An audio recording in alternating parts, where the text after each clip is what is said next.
राजू अपने घर के आंगन में आम के दरख्त के नीचे अपने पापा के साथ बैठा होता है। अब्बू, आप पुराने जमाने के चालाक हो सकते हैं, लेकिन आज की चालाकी का मतलब है पैसा और दिमाग से पैसा कमाने वाला आइडिया। आप तो खेत खलियान में ही अटके हैं। बेटा, होशियारी का मतलब होता है बिना लड़ाई की जीत और बिना शोर के हल। पैसा बहुत लोगों के पास होता है, लेकिन अक्ल सबके पास नहीं होती। तो फिर आप करोड़पति क्यों नहीं हुए? अभी तक वही पुरानी खाट, वही चाय की प्याली। तभी राजू की माँ चंपा ताई बाहर आती हैं। राजू, कोई अपने पापा से ऐसे बात करता है? तेरे पापा ने न जाने कितनों की मदद की है। ठीक है अम्मी, अब आप दोनों देखिएगा, कस्बे में पिज्जा का रेस्टोरेंट खोलूंगा और असली आइडिया क्या होता है ये बताऊंगा। कस्बे में पिज्जा, लोग यहाँ भरता रोटी खाते हैं बेटा। अब आप पीछे हट जाइए, मैं खेत बेचूंगा और कुछ बड़ा करूंगा। ये सुनकर चंपा ताई अपने पति गणेश से कहती है, सुनिए जी, एक बार बेटे को वो करने दीजिए जो उसका ख्वाब है। चारपाई पर बैठा सरपंच बलिया सिंह होता है। अरे गणेश, तू अपनी जमीन क्यों बेच रहा है? बेटा कहता है अब खेत नहीं पिज्जा बनाना है। तब तो उसका दिमागी खेत ही उग रहा है, कस्बे में पिज्जा। गणेश मजबूरी में हामी भरता है। एक शहरी वेशभूषा वाली लड़की घर में आती है। अब्बू, मिलिए, ये है नताशा, होटल मैनेजमेंट में मेरी साथी और मेरी होने वाली लाइफ पार्टनर भी। अरे बेटा, शादी से पहले लड़की लड़के के घर नहीं रहती। शाम को मंदिर में गणेश और चंपा ताई राजू और नताशा की शादी करवा देते हैं। एक चमचमाता विदेशी स्टाइल में रेस्टोरेंट तैयार हो चुका होता है। राजू, अब वक्त है एक आलीशान रेस्टोरेंट चलाने का।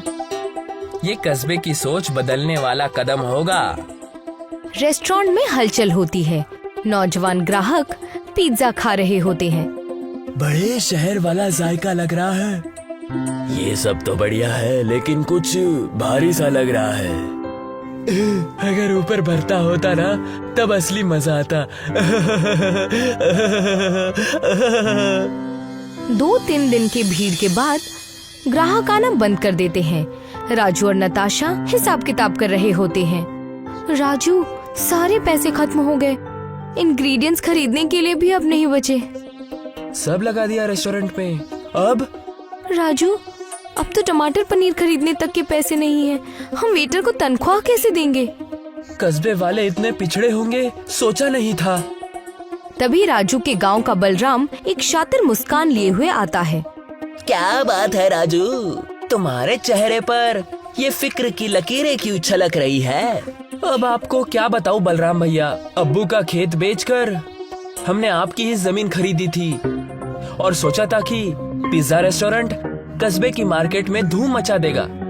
2-3 दिन तक तो सब कुछ ठीक चला, लेकिन पता नहीं क्यों ग्राहकों ने दफतन आना ही बंद कर दिया। और अब हमारे पास बिल्कुल पैसे नहीं बचे हैं। मेरा तो सोच सोच कर दिमाग खराब हुआ जा रहा है कि अब हम क्या करेंगे, कि अब क्या होगा। अरे फिक्र क्यों करते हो राजू, एक काम करो, तुम मुझसे पैसे उधार ले लो। नहीं बलराम भैया, नहीं।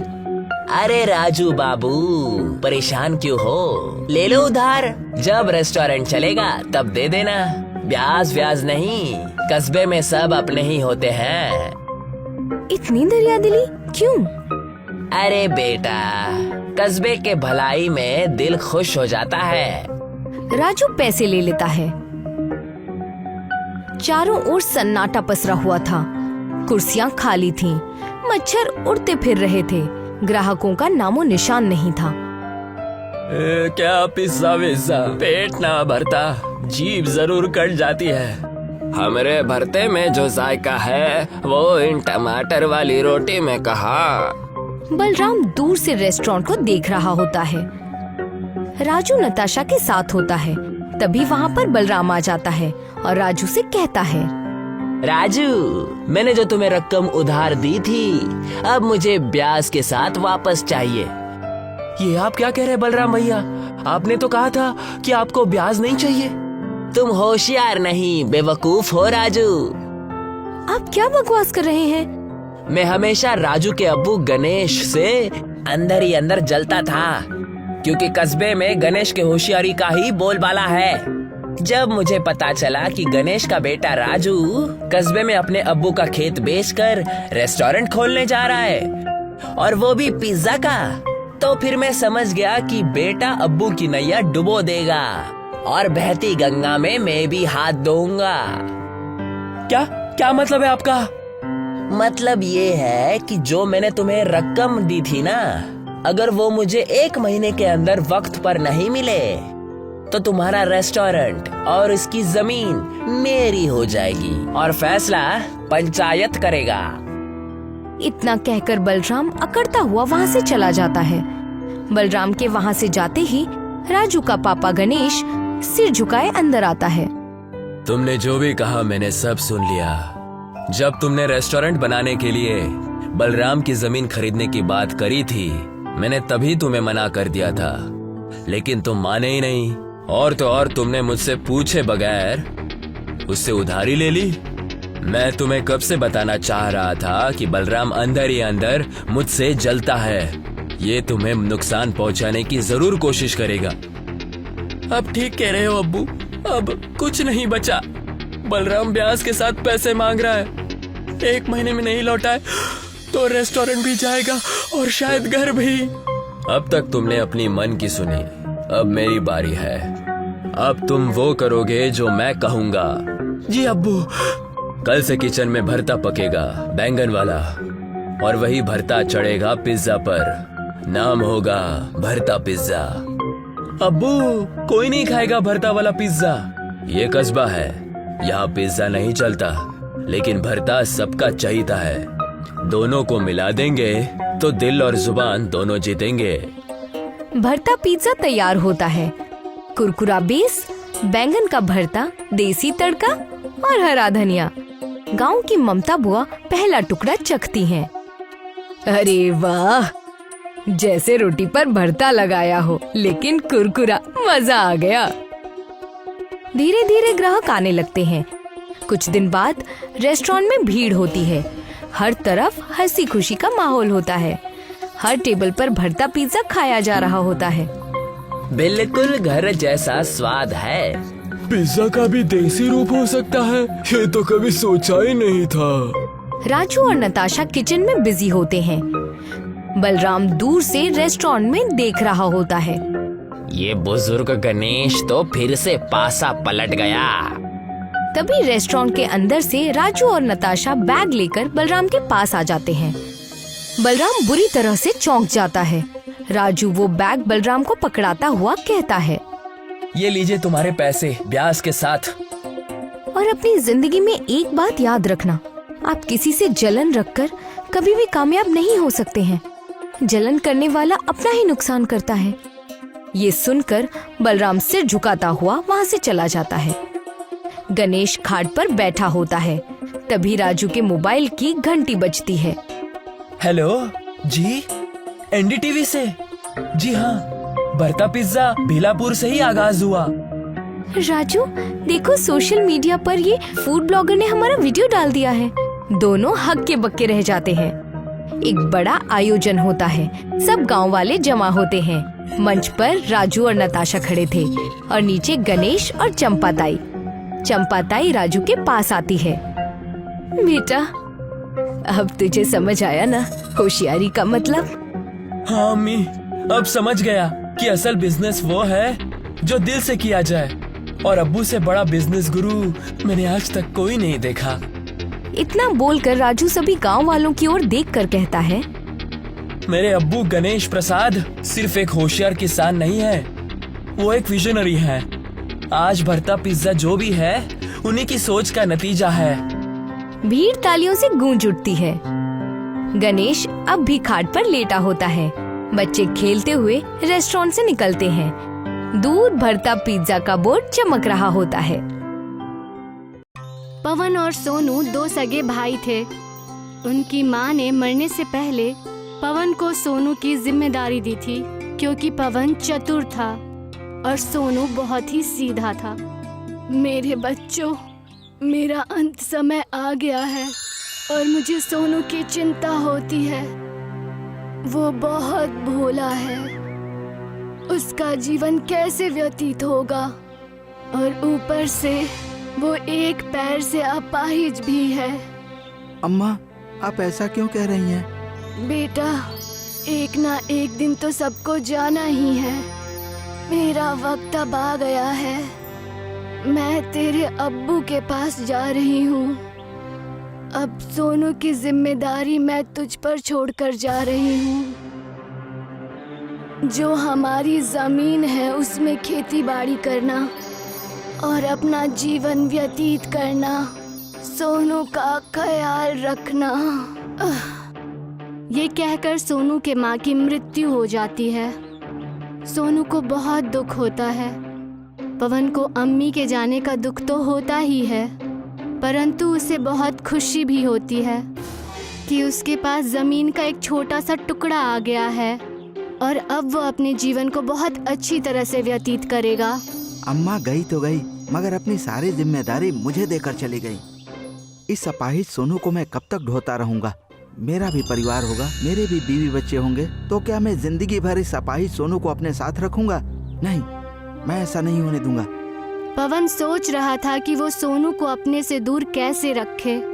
तभी उसके शैतानी दिमाग में एक तरकीब आती है और वो सोनू को आवाज देता है। देख सोनू, अम्मा तो हमें छोड़कर चली गई और तेरी जिम्मेदारी मेरे ऊपर छोड़कर चली गई। अब इतनी बड़ी जमीन है, इसको मैं अकेला कैसे संभाल सकता हूँ? मुझे तो खेती करनी भी नहीं आती। मैं भला इतनी बड़ी जमीन पर खेती कैसे कर पाऊंगा? ये तो मुझे आता ही नहीं, क्योंकि मैं तो कभी अम्मा के साथ खेत पर गया भी नहीं था। पूरा दिन तू ही तो उनके साथ खेत पर जाया करता था। माँ मुझे खेती करने ही नहीं देती थी, बस पढ़ाई करने को कहती रहती थी। भैया, आप फिक्र क्यों करते हैं? मैं पूरी जमीन संभाल लूंगा। आप अपनी तालीम पर ध्यान दीजिए। सोनू, तुम कितने अच्छे हो।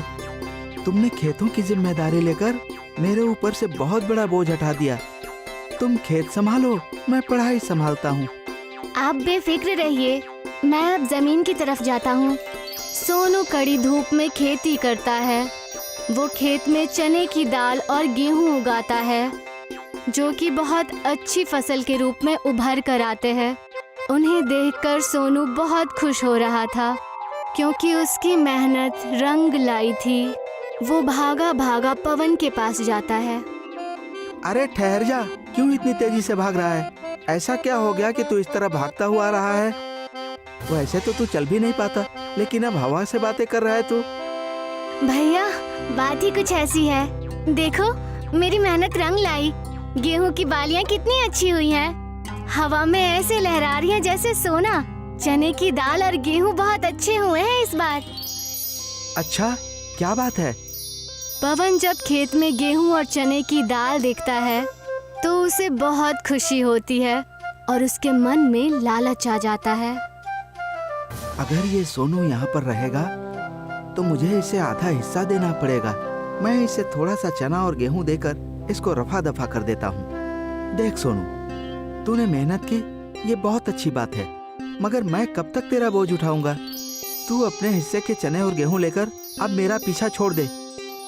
भैया, आप ऐसे क्यों कह रहे हैं? अम्मी ने आपको और मुझे साथ रहने को कहा था। अम्मा इस दुनिया में अब नहीं है, इसलिए अब तू भी मेरी जिंदगी से रफा दफा हो जा। पवन सोनू को धक्के मारकर भगा देता है। सोनू परेशान होकर एक नदी के किनारे बैठा होता है।